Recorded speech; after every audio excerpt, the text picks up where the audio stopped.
Friends, இன்றைக்கி நம்ம செய்ய போகிற ரெசிபி சிம்பிள் அண்ட் குயிக்காக செய்யக்கூடியது பூஸ்ட் சாக்லேட் மில்க் ஷேக் தான் செய்ய போகிறோம். ரொம்ப குயிக் அண்ட் ஈஸியாக செய்யக்கூடிய ஒரு ட்ரிங்க் ரெசிபி. இந்த சம்மர் ஹாலிடேஸ்க்கு சம்மர் ட்ரிங்க்கு இதை நீங்கள் கொடுக்கலாம். ரொம்ப ஹெல்த்தியாக ஈஸியாக குயிக்காக செய்யக்கூடியது.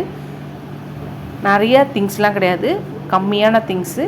அதிகமாக வீட்டில் எல்லா வீட்டில் பூஸ்ட் இருக்கும். சாக்லேட் மட்டும் வாங்கினா போதும், பால் சர்க்கரை எல்லாமே வீட்டில் இருக்கும். வாங்க இந்த ரெசிபியை குயிக் அண்ட் ஈஸியாக எப்படி செய்யலான்னு பார்க்கலாம் வாங்க.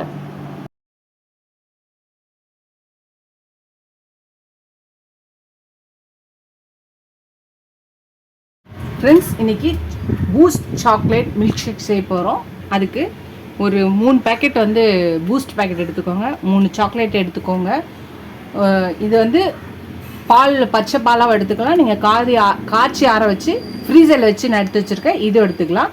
முதல்ல மிக்ஸி ஜாரில் நான் இதை ஊற்றிக்கிறேன். நல்லா ஃப்ரீசரில் ஃப்ரீஸ் பண்ணி வச்சுருக்க பாலை ஊற்றிருக்கேன்.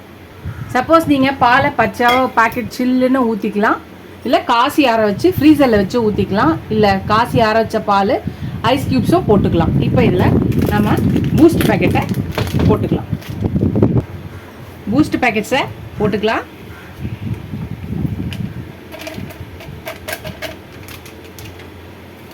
இப்போ சாக்லேட்டு 2 சாக்லேட்டை நான் இதில் போட போகிறேன். சாக்லேட்ஸை கட் பண்ணிக்கலாம். நான் 5 rupees சாக்லேட்ஸ் எடுத்திருக்கேன், 5 rupees. இப்போ இந்த சாக்லேட்ஸை போட்டுக்கலாம்.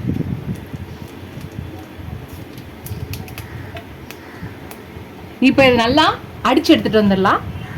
கொஞ்சம் அடித்தாச்சு. இப்போ ஒயிட் சர்க்கரை இனிப்புக்கு ஏற்ற மாதிரி போட்டுக்கலாம். நான் ஒரு 4 ஸ்பூன் போட்டிருக்கேன். இப்போ திருப்பி இதை அடித்து எடுத்துகிட்டு வந்துடலாம். அடித்து எடுத்துகிட்டு வந்தாச்சு. இப்போ இந்த கிளாஸில் ஊற்றிக்கலாம்.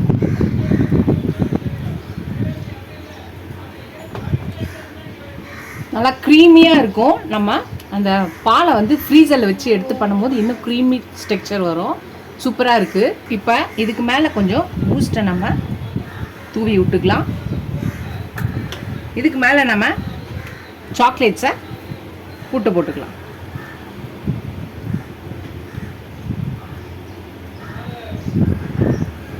அவ்வளோதான், நம்மளோட ஈஸி அண்ட் குயிக்கான ஒரு Boost chocolate milk shake ready ஆயிடுச்சு. Chocolate Boost milk shake ready ஆயிடுச்சு. ரொம்ப ஈஸியாக சிம்பிளாக ஒரு ஹெல்த்தியான ஒரு ட்ரிங்க்கு.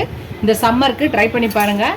ட்ரை பண்ணி பார்த்துட்டு எப்படி இருக்குன்னு சொல்லுங்கள். ஃபஸ்ட் டைம் சேனலுக்கு சப்ஸ்கிரைப் பண்ணிட்டு பாருங்கள். இதுவரை சப்ஸ்கிரைப் பண்ண எல்லா ஃப்ரெண்ட்ஸ்க்கு தேங்க்ஸ். எனக்கு என் சேனலுக்கு சப்போர்ட் பண்ணிங்கன்னு நினைக்கிறேன். இதோட அடுத்த ரெசிபியில் பார்க்கலாம். டாடா பாபா ஃப்ரெண்ட்ஸ்.